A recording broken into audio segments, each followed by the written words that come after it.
वो पथ ही पथी कुशलता क्या, जिस पथ पर बिखरे सूल न हो। नाविक की धैर्य परीक्षा क्या, जब धाराएं प्रतिकूल न हो।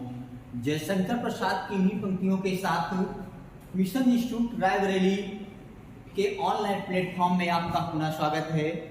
इसके पहले वीडियो में हम लोगों ने पढ़ा था हिंदी व्याकरण, और हिंदी व्याकरण के टॉपिक में पढ़ा था इसका पहला टॉपिक जिसको हमने पढ़ा था वर्णमाला। वर्णमाला को पढ़ा था हम लोगों ने, और वर्णमाला की बात करेंगे तो हम लोगों ने इसके भेद पढ़ लिए थे, और इसके भेद के बाद हम लोगों ने पढ़ा था वर्गीकरण के आधार पर वर्णमाला के भेद। वर्गीकरण के आधार पर वर्णमाला के भेद, और इस वर्गीकरण के आधार में हमने 4 आधार पढ़ा। 4 आधारों में मात्रा या उच्चारण पढ़ लिया, ओठों की स्थिति के आधार पर पढ़ लिया, नाक व मुख से निकलने के आधार पर पढ़ लिया, और जिह्वा के प्रयोग के आधार पर हम लोग पढ़ रहे थे। जिसमें से एक को पढ़ लिया है जिह्वा के आधार पर, पहला पढ़ लिया है हमने जिह्वा के प्रयोग के आधार पर। एक हमने पढ़ा जिह्वा के प्रयोग के आधार पर, जिसमें हमने पढ़ लिया अग्र, मध्य और पश्च को पढ़ा है। इसके बाद हम उसी जिह्वा के आधार पर, जिह्वा के आधार पर उसी का दूसरा भेद पढ़ने जा रहे हैं। एक प्रयोग हो गया और दूसरा है जिह्वा या जीभ के उठने के आधार पर, उठने के आधार पर। अगर हम देखेंगे जिह्वा के उठने के आधार पर, तो उसको हम लोगों ने 4 भागों में पढ़ा और पढ़ेंगे, समझेंगे, जानेंगे। एक भेद है इसका, देखते हैं, जिसको कहते हैं विवृत्त। विवृत्त होता है, एक होता है इसी का अर्धविवृत्त, और एक होता है संवृत्त, और एक होता है अर्धसंवृत्त। अब हम लोग इसको याद कैसे करेंगे, क्योंकि पूरे वर्णमाला को देखेंगे तो हमको पढ़ने कितने वर्ण पढ़ते हैं, वही 13 वर्ण, घूम घुमा के वही 13 पढ़ना होता है। लेकिन अब जानेंगे कि किसमें हम किस वर्ण को शामिल करते हैं या समाहित करते हैं। इसके लिए आपको बिल्कुल आसान तरीके के साथ, जिससे आप समझ पाएंगे। समझेंगे कैसे, देख लेते हैं। अगर हम कह दें तो हमारा सुर शुरू किससे होता है, छोटे आ से या बड़े आ से, छोटी ई से, बड़ी ई से, छोटा आ से, यही तो हम पढ़ते हैं।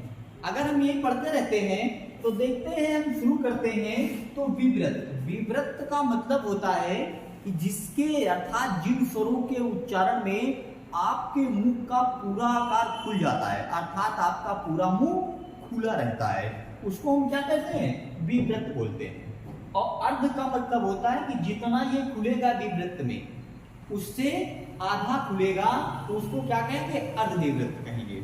संवृत्त का मतलब होता है खुलेगा, लेकिन इस अर्धविवृत्त से भी कम खुलेगा, और अर्ध संवृत्त का मतलब होता है आपका मुंह बिल्कुल ही कम खुलेगा। तो आते हैं, देखते हैं विवृत्त में किन किन स्वरों को शामिल किया जाता है। तो एक चीज याद रखना है आपको कि जो आपका बड़ा आ है, ये क्या होता है, विवृत्त होता है। उसके बाद देखते हैं, बात करेंगे तो देखेंगे कि आपके पास आ कितने बचे।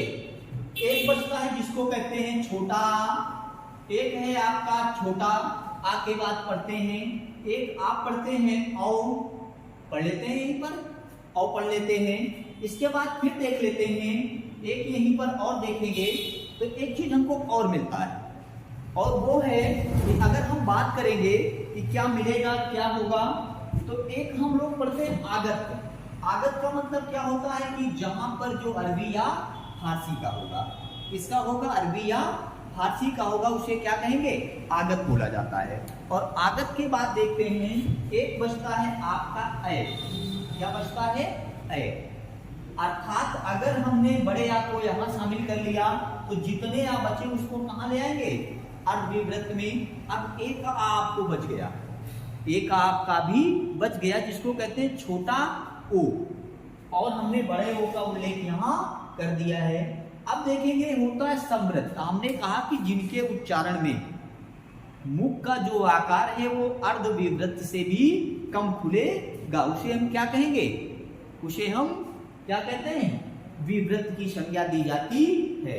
इसी कड़ी में देखेंगे आएंगे। अब आपका होता क्या है? समृद्ध। इसमें आपने छोटा लिख लिया, बड़ा लिख लिया। अब बचा इसमें क्या? आपकी छोटी बच गई, बड़ी बच गई, छोटा ऊ बच गया और बड़ा ऊ बच गया, और एक होता है री, ये बच गए। अब आप देखेंगे कि ऊपर से अगर हम इसको याद करेंगे, इसको समझ लेंगे तो याद करने में आसानी हो जाएगी। अब आपके ये 5 जो स्वर हैं ये किसमें आते हैं? समृद्ध में आएंगे। अब बचा इसमें क्या है? जो बचेगा वो किसमें जाएगा? अर्ध समृद्ध में चला जाएगा। अब देख लेंगे इसमें से बचा क्या है। एक आपका ओ बचा है और एक आपका ए बचा है। ओ बचा है और ए बचा है, और ये दोनों किसमें चले जाएंगे? आपका अर्ध समृद्ध में चले जाएंगे। अब देख लेंगे, शायद आप समझ पाए होंगे ये क्या है। आपको विवृत्त याद हो जाएगा, अर्ध विवृत्त याद हो जाएगा, समृद्ध याद हो जाएगा। और आपको याद करना हो तो एक चीज और, कि आप जो कम वर्ड वाले हैं अर्थात कम स्वर वाले हैं आप उनको याद कर लीजिए, और जो अधिक वाला है उसको आप छोड़ दीजिए।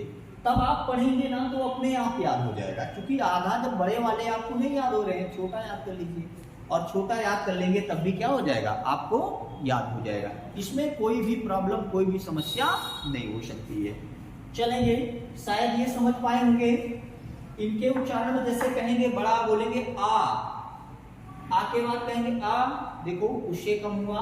उसके बाद कहेंगे ई, उससे भी कम हो गया। और कहेंगे ओ, उससे भी कम हो जाएगा। अर्थात मुख का जो आकार है वो घटता हुआ चला जाएगा। ठीक, इतने थे। अब आगे देख लेते हैं।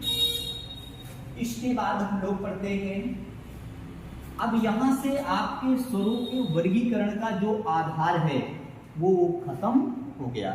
इसके बाद हम देखते हैं कि अब एक क्वेश्चन और होता है, कहता है कि सभी स्वर सघोष होते हैं कि अघोष होते हैं, और पूछता है सभी स्वर अल्पप्राण होते हैं कि महाप्राण होते हैं। अभी हम आगे चलेंगे, जब पढ़ेंगे वर्णमाला के व्यंजन को पढ़ेंगे, स्वर को पढ़ रहे हैं अभी, तब हम लोग क्लियर कर लेंगे कि अल्पप्राण क्या है, महाप्राण क्या है, अघोष क्या होता है, सघोष क्या होता है। उसकी चर्चा हम वहीं पर कर लेंगे। लेकिन फिलहाल एक चीज याद रखेंगे, आपको ये याद रखना है कि जो स्वर होते हैं ना, जो स्वर होते हैं वो सभी सघोष होते हैं। वो सभी क्या होते हैं? सघोष होते हैं। किसी सघोष को आप क्या कहते हैं? घोष भी कह देते हैं। और फिर कह दिया जाए कि जो आपके सभी स्वर हैं वो क्या होते हैं? अल्प प्राण होते हैं। अल्प प्राण होते हैं। अर्थात कोई स्वर, याद रखना है कि कोई भी स्वर होगा वो आपका अघोष नहीं होगा। तो सभी स्वर सघोष होते हैं और सभी स्वर अल्प प्राण होते हैं। ये बात को बिल्कुल याद रखेंगे। उसके बाद देखेंगे, अगर हम पुनः देखना चाहेंगे तो अब हमारे स्वर का टॉपिक खत्म हो जाता है। उसके बाद इसी में अगला टॉपिक होता है व्यंजन। वर्ण के दो भेद, एक को स्वर कहा जाता है और एक को व्यंजन कहा जाता है। हमने स्वर को पढ़ा, समझा। आपको जहां पर स्वर ना समझ में आया हो, उसका भेद ना समझ में आया हो, आप कमेंट करके बताइएगा, पुनः उस पर विचार किया जाएगा, उसको पुनः से रिवीजन करवाया जाएगा। देखेंगे, आप पढ़ेंगे व्यंजन।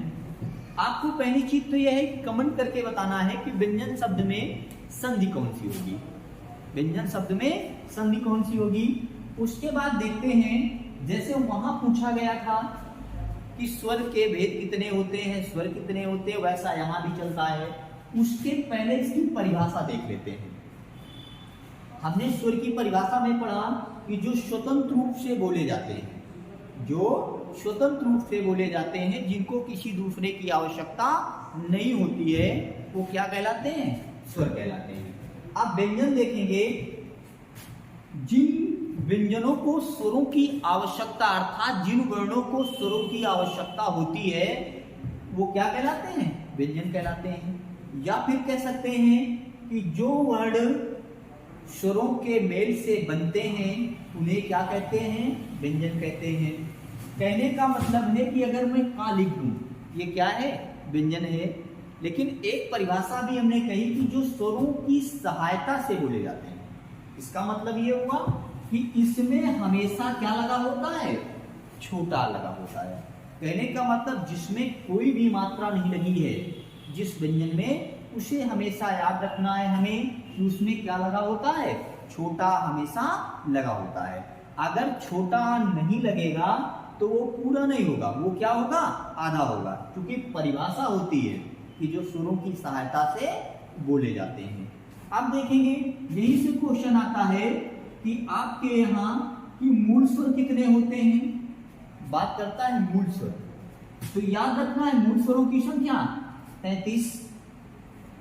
और फिर कहता है कि अगर अभी आप पढ़ेंगे कि अगर द्विगुण को जोड़ देंगे, इसको द्विगुण को जोड़ देने पर तो द्विगुण आपका कितने होते हैं, 2 होते हैं। और 2 को अगर यहाँ प्लस कर देंगे तो बराबर कितने हो जाएंगे, बराबर ये 35 हो जाएंगे।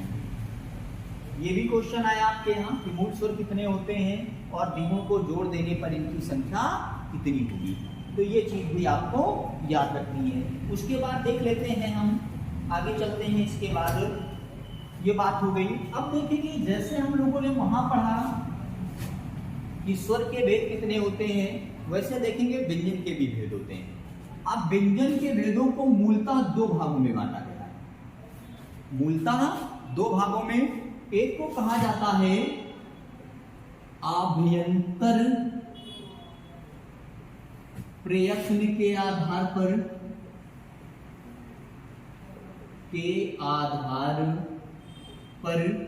और एक को कहा जाता है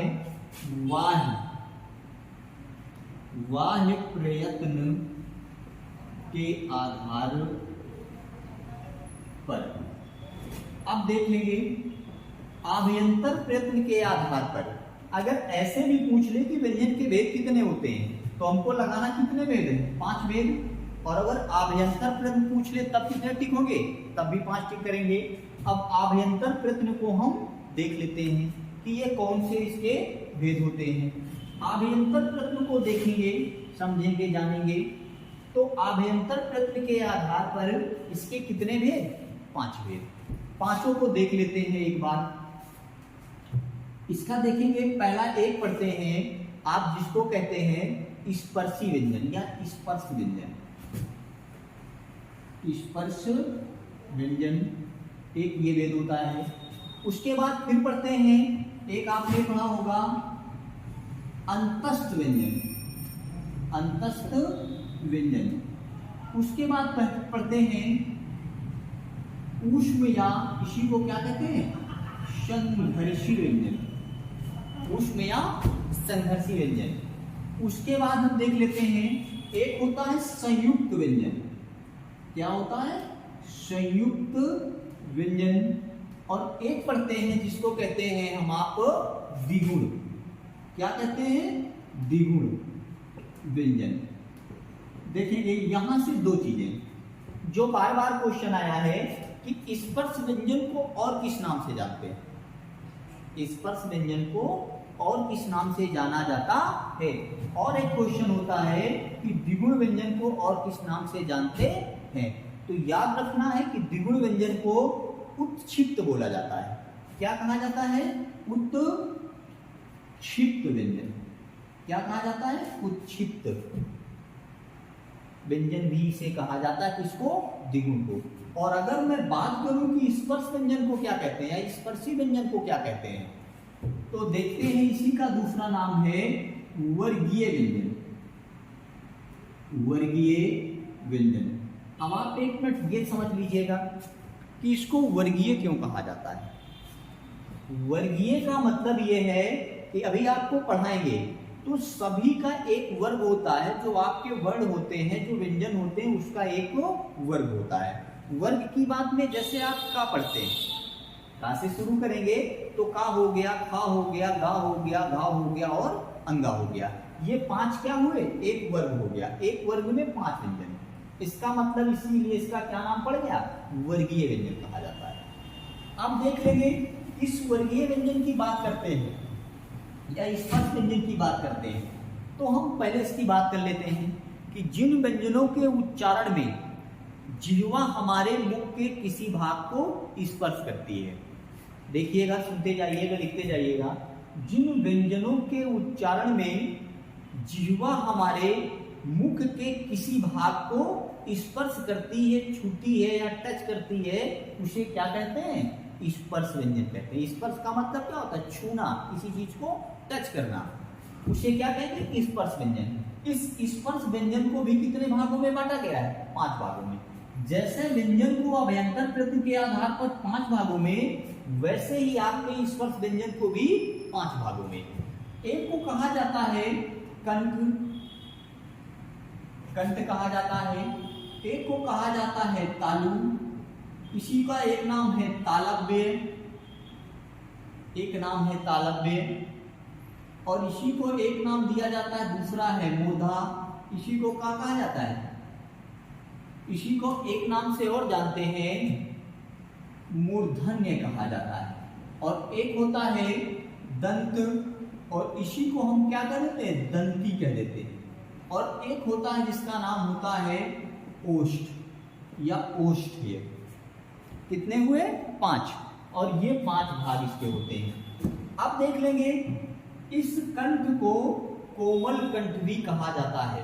कंठ का क्या नाम होता है, कोमल कंठ भी कहा जाता है। देख लेंगे, अगर हम बात करेंगे कि कंठ में कौन कौन आता है, तो आपके का वर्ग, अर्थात का हो गया, खा हो गया, गा हो गया, घा हो गया और अंगा हो गया। तालु की बात करते हैं तो चा हो गया, छा हो गया, जा हो गया, झा हो गया और इया हो गया। याद रखेंगे, इया और आ में डिफरेंस होता है। उसके बाद मूर्धा की बात करते हैं तो टा हो गया, ठा हो गया, डा हो गया और ढा हो गया और अड़ा हो गया। उसके बाद दंत की बात करते हैं, ता हो गया, ठा हो गया, दा हो गया, धा हो गया और ना हो गया। ओष्ठ की बात करते हैं तो पा हो गया, फा हो गया, बा हो गया, भा हो गया और मा हो गया। ये 5 हैं। अगर ऐसे भी क्वेश्चन पूछ ले कि स्पर्श व्यंजन कितने होते हैं, तब आप देखेंगे कि एक में 5, तो 5 को अगर 5 से गुणा करेंगे तो 5 बचा 25 होता है, तो 25 से हो जाएगा आपका। अब देख लेंगे, एक क्वेश्चन ये होता है कि आखिर इनको ओष्ठ क्यों कहा जाता है, इन व्यंजनों को ओष्ठ क्यों कहा जाता है। तो आपको हम याद करने के लिए एक अच्छी सी ट्रिक बताते हैं। जैसे आपसे कहा जाए कि आप पा बोलिए, तो आप जब पा का उच्चारण करेंगे ना, तो आपका ओंठ जो है वो दूसरे ओंठ को टच करेगा। जब तक नहीं छुएगा तब तक पा का उच्चारण नहीं हो सकता है। और पा की ही बात नहीं है, पा हो गया, फा हो गया, बा हो गया, भा हो गया और मा हो गया। कहने का मतलब है कि ये 5 के 5 व्यंजन आपके इसलिए ओष्ठ हैं कि दोनों ओठों को बिना टच किए ये बोले नहीं जा सकते हैं। उसके बाद देखते हैं दंती या दंत। इसकी एक विशेषता है कि आपकी जो जीभ है ना, वो जब तक दांत को नहीं छुएगी तब तक आप इसका उच्चारण नहीं कर सकते हैं। समझ लेना बात को, क्यों नहीं कर सकते हैं कि ता हो गया, ता बोलेंगे जीभ तुरंत छुएगी, नहीं छू पाएंगे तो फिर नहीं बोल पाएंगे। और एक आपको और बात बताते हैं, जैसे ये होता है ना कि जैसे आदमी वृद्ध हो जाता है, उसके दांत सब चले जाते हैं, जाने के बाद क्या होता है ये देख लो, वो कहता कुछ है, तो जो दांत नहीं होता है तो जीभ क्या करती है, दांत को स्पर्श ही नहीं कर पाती और निकल आगे जाती है। जब आगे निकल जाती है तो सुनाई बोलेगा कुछ, आदमी निकलेगा कुछ और सामने वाला कुछ समझता है और वो को उसको दूसरे अर्थ में प्रयोग कर लेगा। देखो, एक है मूर्धांगला और एक है मूर्धन्य। बात वही है, चाहे मूर्धा की है चाहे मूर्धन्य की है। अब ये कुछ लोग कहते हैं सर मूर्धा और तालु में डिफरेंस नहीं समझ में आता। हम कहते हैं तुम टा बोल के देख लो, टा, आपकी जीभ जिसको टच करेगी वो अपने आप समझ में आ जाएगा कि मूर्धा है कि तालु है। जैसे टा बोलेंगे तो देखेंगे कि जीभ जो है ना ऊपरी भाग को टच कर रही है। कहाँ, ऊपरी भाग को टच कर रही है, और जब ऊपर टच करेगी तो वो क्या होता है, मूर्धा होता है। अब देख लेंगे तालु, आप जैसे बोलेंगे चा, देखो आपकी जीभ कहाँ लौट के आ रही है, नीचे, अर्थात जीभ के नीचे वाले पार्ट में। और वो आप इसी की बात नहीं है, चाहे जितना भी पढ़ा जाएगा यहाँ तक सब के सब क्या होंगे, काले होंगे। उसके बाद बचता है कंठ। कंठ में देखते हैं तो का खा गा घा अंगा जब बोलते हैं तो ऐसा लगता है कि इन वर्णों का उच्चारण कहाँ से, हम कंठ से कर रहे हैं, इसलिए इनको क्या कहते हैं, कंठ कहते हैं। शायद ये आपको समझ में आ गया होगा। ठीक, आगे चलते हैं, इसकी बात करते हैं। तो आपके स्पर्श व्यंजन कितने, 25, और वो स्पर्श व्यंजनों को कितने भागों में बांटा गया, 5। उसके बाद देख लेते हैं, अगला है अंतस्थ। अंतस्थ, इसकी बात करते हैं। तो एक चीज देख लेते हैं, अंतस्थ में हम पढ़ते क्या हैं, यारा लावा। कितने वर्ड, 4 वर्ड पढ़ते, यारा लावा। अब देख लो, एक क्वेश्चन यहां से और बहुत बार आया क्वेश्चन है, इसमें कहता है कि कौन सा अर्ध स्वर है, अर्थात इनमें कौन सा अर्ध स्वर है। अर्ध का मतलब होता है कि कभी वो स्वर के रूप में प्रयोग किया जाता है और कभी व्यंजन के रूप में। तो आपको याद रखना है या और वह क्या है, अर्ध स्वर। ना बात समझ में आई हो, मैं आपको समझा रहा हूं। जैसे आपको हम कह दें कि आप न लिखिए, आप ऐसे नहीं लिखेंगे, और अगर आपसे फिर न कहा जाए तो आप ऐसे लिख दें, तो ये भी सही है, ये भी सही है, लेकिन ये क्या है, एक बार व्यंजन में और एक बार किसके रूप में, स्वर के रूप में। तो ये भी सही हो गया और वो भी सही हो गया। अब हम जैसे कह दें, दूसरे के लिए समझें, कि जैसे कह दें कि ये लिखा गया है आपका, कह दें कि आपको 9 लिखना है, वाह की बात करें 9 लिखना है, तो कुछ लोग ऐसे भी लिख देंगे, ये भी सही है, और कुछ लोग कैसे लिखेंगे, ऐसे भी लिख देंगे, ये भी सही है। तो एक बार स्वर में और एक बार व्यंजन में, और इसलिए इसको क्या नाम दिया जाता है, इसको कह दिया जाता है अर्ध स्वर। क्या कहते हैं, अर्ध स्वर कहते हैं। लेकिन अगर फिर बात की जाए कि यहां से 2 क्वेश्चन इससे भी बनता है, यही पूछता है कि निम्नलिखित में कौन सा लुंठित है और कौन सा पार्श्विक है। 2 क्वेश्चन होते हैं इससे, एक लुंठित पूछता है, एक पार्श्विक पूछता है। तो एक बात को याद रखना है कि अगर हम कह दें कि आपको लुंठित लगाना है, लुंठित, और एक होता है जिसको कहते हैं पार्श्विक, पार्श्विक कहा जाता है। एक चीज हमेशा याद रखिएगा कि जो ला से शुरू होगा वो ला से नहीं जुड़ेगा, तो सीधी सी बात, और जिसमें रा होगा वो रा से नहीं जुड़ेगा। समझ रहे हैं बात को, दोनों को डिफरेंस को समझिए। लुंठित का मतलब होता है कि जब हमारी जिह्वा लुढ़क कर नीचे की ओर जाएगी तो वो क्या होगा, लुंठित होगा। और जब हमारी जिह्वा, पर्श का मतलब होता है ऊपर का भाग, पर्श भाग का मतलब क्या होगा, ऊपर के भाग को टच करेगी। जैसे इसको तोड़ेंगे ना तो ये पार्श हो जाएगा, और इधर से निकल कर क्या आ जाएगा, क्या हो जाएगी, प्रत्यय हो जाएगी हमारी। तो वो पार्श भाग को जैसे कहेंगे ला, देखो जीभ कहाँ छूती है, ऊपर जाती है। और जब आप कहते हैं रा, देखो जीभ लुढ़क कर नीचे की ओर आती है, इसलिए इसको लुंठित कहा जाता है और ला को पार्श्विक कहा जाता है। समझ पाए, शायद समझ में बात आ गई होगी। आगे आते हैं, देखते हैं, लिखा गया है ऊष्म या संघर्षी व्यंजन, इसको देख लेंगे। ऊष्म या संघर्षी व्यंजन क्या होते हैं, आप भी पढ़े होंगे, वही 3 चीजें, ये सा और ये सा। अभी आपको हम पढ़ाएंगे उच्चारण स्थान में इंसा का उच्चारण कहाँ होता है, और कुछ स्वर हैं आपके उनका उच्चारण कहाँ होता है। मैं सबको इकट्ठा करके एक कोड में आपको पढ़ाऊंगा, जिससे बेहतर तरीके से समझ पाए, जहां पूरे स्वर होंगे और पूरे व्यंजन होंगे। केवल एक कोड पढ़कर ही आप पूरे उस सॉल्यूशन निकाल सकते हैं कि कौन कहाँ है, कैसा है। तब तक देख लेते हैं। हाँ, एक चीज और आपको कमेंट करके ये बताना है कि जो आपका वर्णमाला लिखा जाता है, उस वर्णमाला में इन तीनों सा में से सबसे पहले कौन सा सा आता है। पुनः सुन लेंगे, इन तीनों सा में आपके व्यंजन में सबसे पहले कौन आता है, आपको ये कमेंट करके बताना है। देख लेंगे, 3 सा की बात करेंगे, और ये ऊष्म या संघर्षी, इसका मतलब ऊष्म या संघर्षी का मतलब होता है कि जिन व्यंजनों के उच्चारण में, उच्चारण करते समय आपकी जो वायु है ना वो घर्षण करके निकले, अर्थात रगड़ कर निकले, ऊष्मा प्रदान करे, वही क्या हो जाता है, ऊष्म होते हैं। जैसे आपने कह दिया जाए एक बार का बोलो, आप का बोलेंगे, देखो घर्षण होगा नहीं होगा। आप कह दिया जाए एक बार शा बोलो, बोल लिया, देखेंगे क्या होगा, आपकी इसमें जो है ऐसा लगेगा ना कि ऊष्मा प्रदान कर रहा है, अर्थात क्या कर रहा है, ये संघर्ष कर रहा है अंदर, उसके बाद निकल रहा है, इसलिए इसका नाम ही क्या है, संघर्षी। क्या कहा जाता है, संघर्षी व्यंजन। समझ में आई बात को। और एक इसी के साथ चलता है आपका, जिसको कहते हैं हा। क्या कहा जाता है, हा।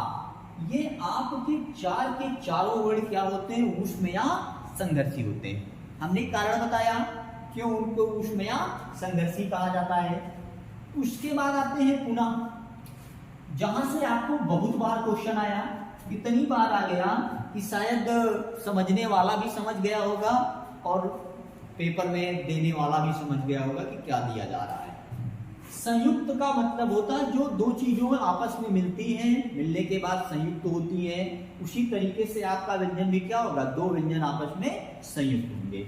जैसे यहां से पढ़ते हैं तो एक चीज पढ़ते हैं छत, त्रंग, ज्ञा और एक पढ़ते हैं स्रा। ये चार वर्ण क्या हैं, संयुक्त हैं। अब संयुक्त कैसे हैं ये देख लेंगे। अगर हम पढ़ेंगे तो इसका मेल किसके साथ होता है, का, और किसके साथ, सा से। इसको पढ़ते हैं तो ये भी दो, एक का आधा और पूरा रा से बनता है, और ये जा आधा और किससे बनता है, या से बनता है, और ये किससे बनता है, सा और किसके मेल से, रा के मेल से बनता है। एक चीज याद रखना है कि ये क्वेश्चन आया हुआ है, कहाँ आया है, एनटी के पेपर में। यही पूछा था कि इस जो ज्ञा है वो किसके मेल से बनता है। उसने एक काम किया था, जहां पहला ऑप्शन बनाया वहां पर इया की जगह आ बना दिया था, और मैंने अभी पहले ही पढ़ाया था कि इया और आ में क्या होता है, डिफरेंस होता है। इया ऐसे बनता है और आ कैसे बनता है, ऐसे बनता है। तो इस चीज को विशेष तौर पे आप देख लीजिएगा, नहीं यहाँ से गलत हो जाएगा। उसके बाद देख लेंगे, अभी आपको जब संधि पढ़ाएंगे तो फिर किसकी जरूरत पड़ेगी, इसकी जरूरत पड़ेगी। कारण यह होगा कि जैसे आपको अभी लिखा जाएगा, कह दिया जाएगा पित्राज्ञा लिखा है, जब आपको यही नहीं पता होगा कि ता इसमें आधा है कि रा आधा है, तब समस्या होगी। समस्या यह होगी कि आप तब यही नहीं समझ पाएंगे कि इस वर्ण के पहले आधा होता है तो कौन सी संधि होती है। इसलिए यही से इसको हम ठीक तरीके से पढ़ लेंगे, जान लेंगे और समझ लेंगे। इस प्रकार से आपके कितने संयुक्त व्यंजन कितने, तो चार देख लेंगे। उसके बाद संयुक्त व्यंजनों के बाद आपका एक व्यंजन होता है द्विगुण या फिर उच्छिष्ट व्यंजन। द्विगुण में क्या होता है देखेंगे, एक होता है डा और एक होता है ढा, डा और डा। इसका मतलब है कि ये डा है, ये ढा है, और ये ढा है और ये ढा। इसका मतलब समझ रहे हैं, इसमें और इसमें दोनों में अंतर है। द्विगुण का मतलब होता है कि इनके पास दो गुण है, इनके पास, और दो गुण होने के कारण इनको क्या कहा जाता है, द्विगुण व्यंजन कहा जाता है। आप देख लेंगे, अगर आपसे पूछ लिया जाए, कह दिया जाए कि व्यंजन कितने होते हैं या व्यंजन कितने हैं, तो अगर आप बात करें तो पूरे वर्णमाला में वर्ण कितने होते हैं, तो हम आप पढ़ते हैं कितने, 52 पढ़ते हैं। कितने, 52 पढ़ते हैं। 52 कैसे हुआ, तो अभी हमने एक चीज पढ़ाई थी कि स्वर में कितने, 13 हो गए, और आपको व्यंजन देखेंगे, 2 ये हो गए, 4 ये हो गए, 4 ये हो गए, 4 ये हो गए, और 25 ये हो गए। अब आप शायद जोड़ेंगे तो कितना होगा, जोड़कर देख लीजिएगा। 25 हो गया, 25 4 29 हो गया, और 29 4 33 हो गया, और 33 4 37 हो गया, और 37 2 39 हो गया। अब इस 39 को अगर हम 13 में जोड़ देंगे, 39 को 13 में जोड़ देंगे तो क्या 52 हो रहा है, देख लीजिए एक बार। 9 3 12 2 और 3 1 4 1 इसने यहाँ से लाया था कितना 5, अर्थात कितना हो गया 52 हो गया। तो ये 52 होते हैं। कितने होते हैं 52 होते हैं। लेकिन अगर फिर बात कर ली जाए कि आपसे कह दिया जाए, ये तो इसकी बात है, अगर कह दिया जाए कि मूल व्यंजन कितने, तो हमने भी पढ़ाया आपको 33, पढ़ा हमने मूल व्यंजन 33। अगर एक चीज कह दिया जाए कि उच्चारण के आधार पर स्वर कितने होते हैं, उच्चारण के आधार पर स्वर कितने होते हैं, तो उच्चारण किनका किया जाता है, सबका किया जाता है। अंक और आहा का भी होता है, उदी का भी होता है, इसका भी होता है, उसका भी होता है, मतलब सबका होता है। ठीक, उसके बाद देख लेंगे, ये तो रही व्यंजनों की बात। परिभाषाएं हमने बता दी, लिख लीजिएगा। उसके बाद वर्ण कहाँ से कितने आते हैं, किसमें संयुक्त होते हैं, ये हमने बात कर ली। आभ्यंतर प्रयत्न में हमने पढ़ा कि 5 वेद और पांचों को आपने ठीक से पढ़ लिया। आगे देखते हैं, ये तो इनकी बात रही, आभ्यंतर प्रयत्न की बात हो गई। उसके बाद देखते हैं, एक होता बाह्य प्रयत्न के आधार पर। बाह्य प्रयत्न के आधार पर अगर हम पढ़ेंगे, बाह्य प्रयत्न के आधार पर अगर बात करेंगे, क्योंकि व्यंजन का एक भेद आभ्यंतर और दूसरा क्या होता है, बाह्य प्रयत्न के आधार पे पढ़ते हैं। अगर हम बाह्य प्रयत्न को देखेंगे तो एक चीज समझ में हमारे आती है कि बाह्य का मतलब बाहर, बाह्य का मतलब क्या होता है बाहर, और बाहर की बात करेंगे तो दो चीजें, इसके भी कितने भेद, 2 भेद होता है। 2 भेद में देखेंगे, एक भेद होता है जिसको कहते हैं आप घोषवत्व के आधार पर, घोषवत्व के आधार पर, और एक होता है प्राणवत्व के आधार पर, प्राणवत्व के आधार पर। इसका मतलब है कि अगर आपसे कह दे कि घोषवत्व के आधार पर व्यंजनों को कितने भागों में बांटा गया है, तो शायद आप समझ पाएंगे घोषवत्व के आधार पर कितने भागों में। इसको मिटा देते हैं, लिख गया होगा। घोषवत्व के आधार पर 2 भेद, 2 भेद में क्या पढ़ते हैं आप, वही पढ़ते हैं। एक को कहा जाता है सघोष, या फिर इसे क्या कहा जाता है, एक नाम दे दिया जाता है घोष। और इसी में देखते हैं दूसरा भेद इसका क्या होता है, जिसको क्या कहते हैं, अघोष कह देते हैं। क्या कह देते हैं, अघोष कह देते हैं। अगर फिर बात करेंगे प्राणवत्व के आधार पर, तो इसके भी कितने भेद, 2 भेद। एक को कहा जाता है अल्प प्राण, और एक को कहा जाता है महाप्राण। क्या कहा जाता है, महाप्राण। ना समझ में आए तो इसमें घोष लगा है, इसमें प्राण लगा है, केवल त्वा है जो किसके रूप में, प्रत्यय के रूप में रख दिया गया है। प्राणवत्व के आधार पर 2 भेद और घोषवत्व के आधार पर 2 भेद होता है। घोषवत्व में कौन कौन से आते हैं ये जान लेंगे, या सघोष कौन से होते हैं ये जान लेंगे। देखिए, हम आप पढ़ते हैं कि पहला और दूसरा अघोष होता है, बाकी सब सघोष होते हैं। तो इसमें बचा क्या, तीसरा, चौथा और पांचवा। कारण ये है कि हमने पहले बता दिया कि एक वर्ग में कितने वर्ण, 5 वर्ण। 5 का मतलब क्या हो गया, 1 2 3 4 5। पहला दूसरा अघोष और तीसरा चौथा पांचवा सघोष। अल्प प्राण की बात करेंगे, इसको भी देख लेते हैं। अल्प प्राण की बात करेंगे, अब देख लेंगे। अगर अल्प प्राण की बात करेंगे तो अल्प प्राण का मतलब होता है 1 3 5, और महाप्राण का मतलब होता है 2 और 4। अब आप समझ रहे हैं ये गिनती कहां से पढ़ा रहे हैं इनको, तो ये आप समझ लीजिएगा ये है क्या, इसको पहले जान लीजिएगा। आप जैसे लिखते हैं, का लिख दिया, हा लिख दिया, गा लिख दिया, हा लिख दिया और अंगा लिख दिया, लिख गया। मैंने कहा एक वर्ग में कितने व्यंजन, 5। अगर इसको काउंट करोगे तो 1 2 3 4 और कितना हो जाएगा, 5। और आप देखेंगे तो इसमें लिखे कहां तक गए हैं, 5वीं तक। इसका मतलब ये है कि अगर मैं आपसे पूछूं, समझ रहे हैं, आपसे पूछूं कि ये बताओ कि जो गा है वो अघोष है कि सघोष है, तो आया किस नंबर पे, 3 नंबर पे। और 3 को देखेंगे तो मिलता कहाँ है? सघोष में। इसका मतलब है ये क्या होगा? सघोष होगा। ये इसी में नहीं, ये इसी की बात नहीं है, ये आपके पूरे 5 के पांचों वर्ग के लिए लागू होता है। आपके जितने 5 वर्ग हैं सब के लिए लागू होता है, ये ऐसा एक के लिए नहीं होता है। अगर इसी में हम इसको भी पढ़ लें, ये बताओ खा जो है अल्पप्राण है कि महाप्राण है? क्या बताएंगे? 2 नंबर पे आया, 2 किस में आता है?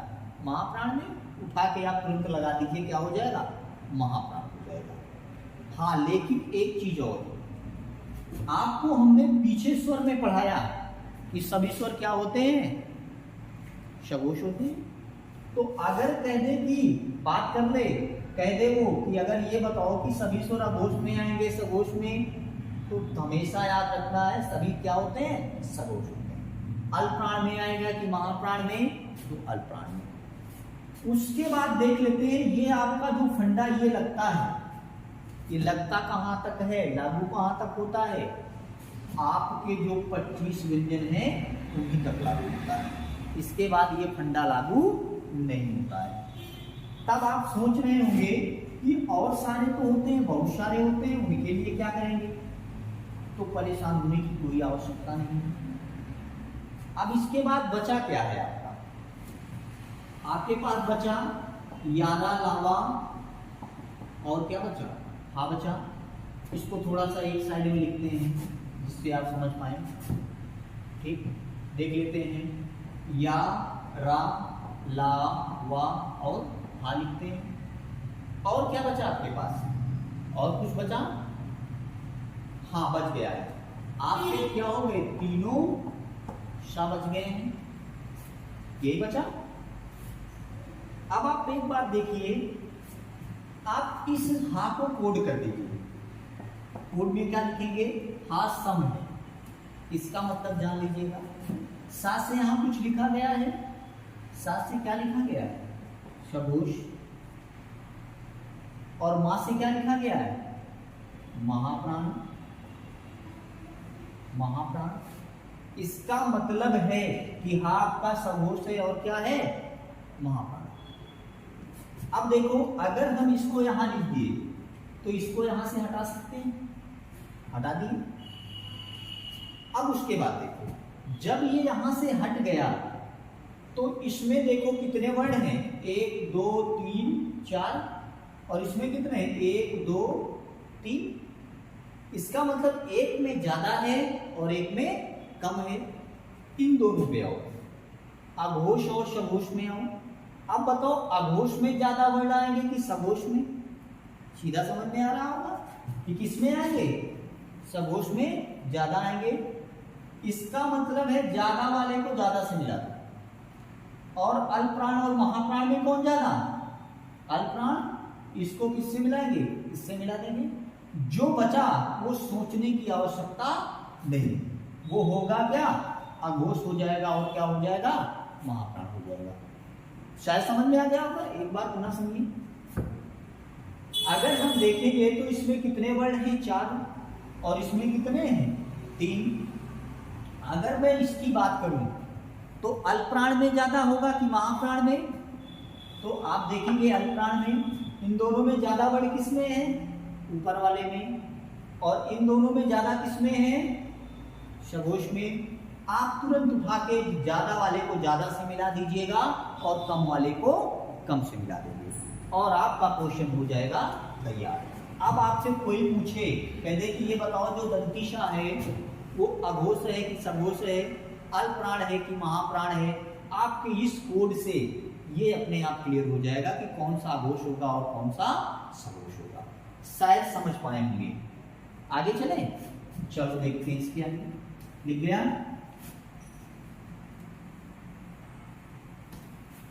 इसके बाद देख लेते हैं, ये तो रही आपके आभ्यंतर प्रयत्न और बात रही कि बाह्य प्रयत्न के आधार पे। इसके बाद देख लेते हैं, आगे चलते हैं। इसके बाद जब देखेंगे तो ये समझ में आएगा कि आभ्यंतर और बाह्य दो चीजें हुई और इसके बाद आप देख लेंगे, हमने भी एक बात कही कि आपके जो स्वर है ना और जो व्यंजन है, कौन कंठ है कौन तालु है, ये तो हम 5 वर्गों तक समझ सकते हैं। कितने वर्गों तक? 5 वर्गों तक, कि कौन सा कंठ में आएगा, कौन सा तालु में आएगा, कौन किस में आएगा। लेकिन अगर हम आगे बात करें इसके, तो आपको कोड याद रखना पड़ेगा। कोड में क्या है, जैसे एक का वर्ग होता है, क्या वर्ग होगा? का वर्ग। और बोला कहां से जाता है? तो आप भी देखेंगे कहां से? कंठ से। कंठ से बोला जाता है। अगर हम कंठ की बात करेंगे तो हम एक कोड रखते हैं जिसमें आपके स्वर भी समाहित हो जाएंगे और व्यंजन भी समाहित हो जाएंगे। अब स्वर में क्या समाहित होगा ये देख लो, और व्यंजन में क्या होगा वो देख लो। बात करते हैं तो एक कोड होता है जिसको कहते हैं अपू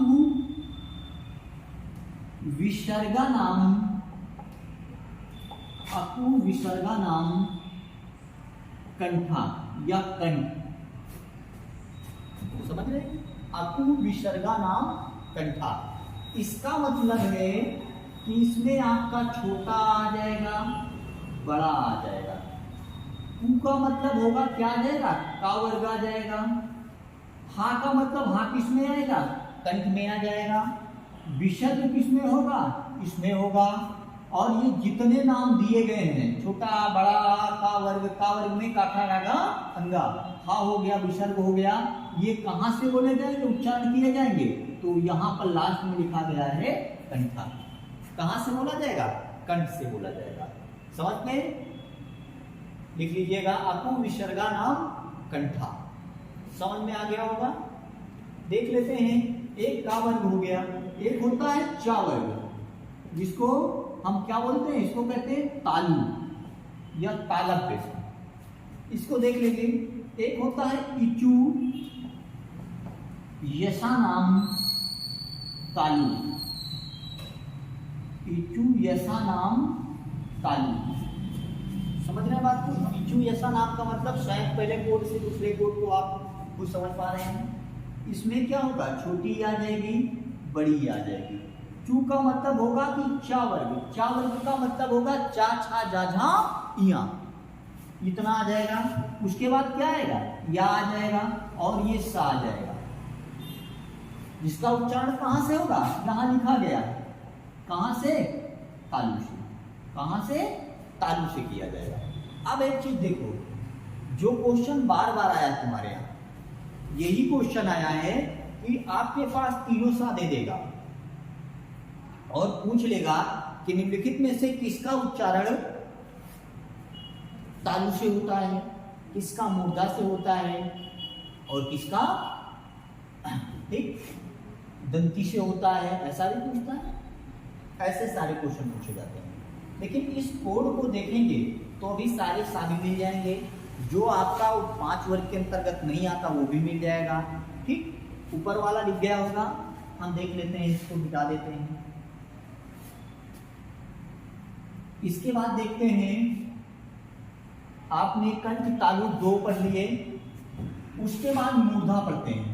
मूर्धा में आता क्या है? का पढ़ लिया, चा पढ़ लिया और टा वर्ग पढ़ लिया। और ये किसमें होता है? मूर्धा में होता है। मूर्धा। इसमें क्या होगा? देखो, ये होता है ऋतु, ऋतु रसानाम, रसानाम मूर्धा, ऋतु रसानाम मूर्धा। इसमें देखेंगे, अभी हमने क्या पढ़ा? छोटा पढ़ा, बड़ा पढ़ा, छोटी पढ़ी, बड़ी पढ़ी। अब आप क्या पढ़ रहे हैं? वी। और वी किस में आएगा? मूर्धा में। टू का मतलब होता है टावर्ग। इसका टावर्ग। टावर्ग का मतलब टा ठा डाढ़ा अड़ा। उसके बाद क्या होगा? रा होगा, और ये शा क्या होगा? मूर्धा। उच्चारण स्थान तुरंत आप पकड़ लीजिएगा, किससे? मूर्धा से होता है। ठीक, ये आपने यहां तक पढ़ा। अब देख लीजिए नीचे वाले टॉपिक को। यहां बात करेंगे, इसको समझेंगे। इसकी बात करेंगे तो टा तक पढ़ लिया। टा के बाद क्या आता है? का, चा, टा, एक होता है पावर, पापा बाबा माँ, ताथा दादा ना। ठीक, पढ़ते हैं। अब देख लेंगे पा। अगर पा को देखेंगे, इसके पहले ता को देख लूं, क्रम से रहेगा। ता वर्ग ताथा दादा ना पापा बाबा माँ होता है। तो ता वर्ग को देखेंगे, तो ता का देखेंगे तो क्या होता है, कंठ ताल मूर्धा, उसके बाद क्या होता है, दंत होता है या फिर दंती होता है। दंत होता है या फिर दंती होता है। इसको देखेंगे तो एक होता है री, लितु, और ये होता है लसा नाम, लसा नाम दंती, ऋतु लसा नाम दंती। इसका मतलब है कि ली किस में आएगा, दंत में। ता का मतलब होता है ता वर्ग, ता था दाधा या, और ला भी आएगा किसमें, इसी में आ जाएगा, और ये सा भी किस में आएगा, दंत में आ जाएगा। उच्चारण स्थान कहां से करेंगे, दंत से, और इसको दंती भी कहा जाता है। ठीक, समझ में आई बात। तो एक बज गया हमारा, एक बज गया। एक को देख लेंगे, एक को देखेंगे आगे, तो हमारा पावर्ग बच गया। क्या बच गया, पावर्ग। पावर्ग को आप क्या कहते हैं, अभी पीछे पढ़ा हमने, क्या कहा, कोष्ठ। क्या होता है, कोष्ठ। आप देखो, इसके लिए आपको याद रखना है उपोष्ठ। क्या रखना है यार, उपोष्ठ कोड। ये आपका चौथा होगा और ये पांचवा कोड हो जाएगा, उपोष्ठ। ऊ का मतलब है कि छोटा ऊ और बड़ा ऊ। पा का मतलब होता है पा के पूरे वर्ग, पापा बाबा माँ तक, ये पूरे किस में हो जाएंगे, और उच्चारण स्थान में अलग करेंगे तो क्या हो जाएगा, ये कहां से बोले जाएंगे, ओष्ठ। कहां से, ओष्ठ से। अब आपके लगभग सारे स्वर और सारे व्यंजन इसी कोड में समाहित हो गए कि किसका उच्चारण स्थान क्या होता है और कहां से बोले जाएंगे और किस प्रकार के हैं।